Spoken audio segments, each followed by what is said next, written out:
Yoldaşım Bakıdan gəlib. Mənə Bakıdan zəng edir. Deyir ki, nə gətirim sənə? Mən də deyirəm ki, mənə paxlava gətir. Paxlava şəkəri bura. Gedirəm, paxlava yeməylə darıxmışam. İskəndər, gəl paxlava şəkəri bura yeməyəm. İndi qəşən çay dəmləyəcəm. Mütləq limon çayın yanında. Gidene koy. Hepsi. Öyle mi?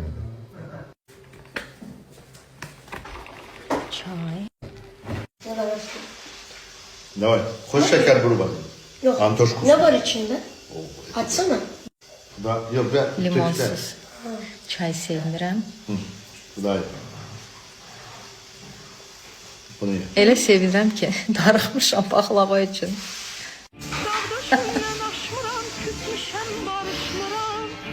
İskəndər mənə gülür.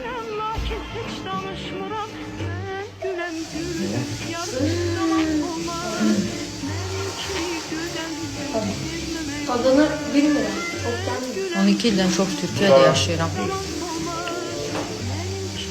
Və çox darıxmışam yeməklərimiz üçün.